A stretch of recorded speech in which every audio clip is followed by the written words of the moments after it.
Vì sao sẽ đi học về?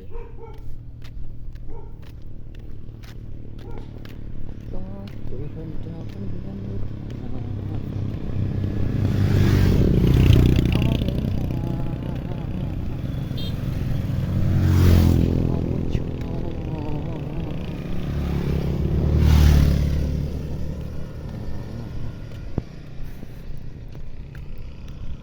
gì thật dối cho người yêu.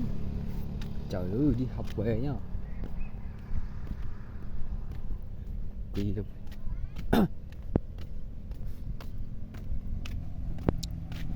Đâu vừa chỉ gió bút xe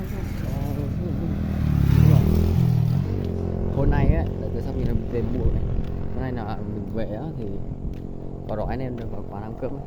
Nhưng bây giờ mới đến đây, mới đến ở qua bãi Tháp Ma mình nhé rồi nhá. Này. Quay bãi Tháp Ma này, bãi Tháp Vận Tích bên kia.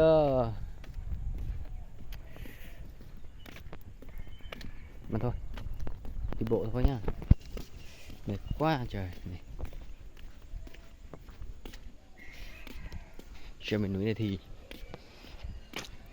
chung gia đình thì chỉ có 1-2 xe thôi. Thế là bố anh trai đi làm hết rồi thì bây giờ không ai ra đón thì mình đi về đi bộ.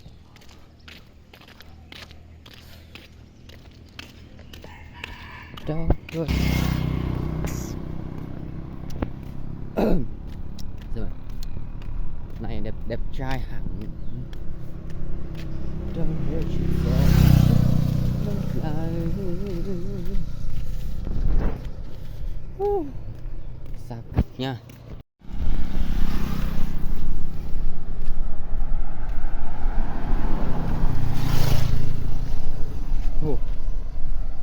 Kìa, bãi Tháp Ma.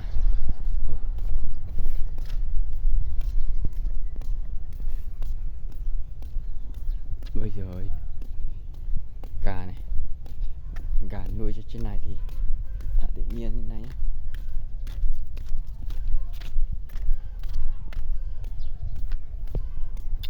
Đây thì toàn cho mình núi thôi. Đâu rồi chỉ ôm lúc xia lúc lại. Gà này, đấy rồi, đấy, đấy với con chó cảnh này. Đó.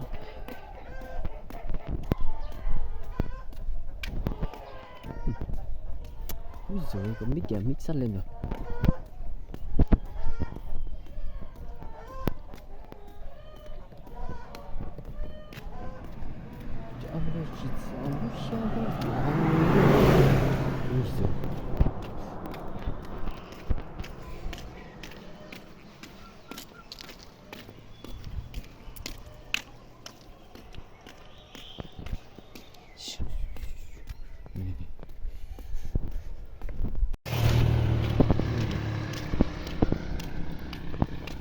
Đường trên này là đường đi đá bóng của sân nhân tạo nha.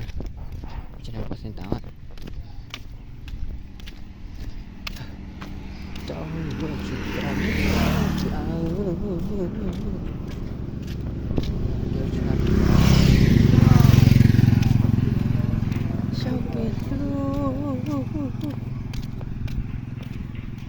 Ui giời.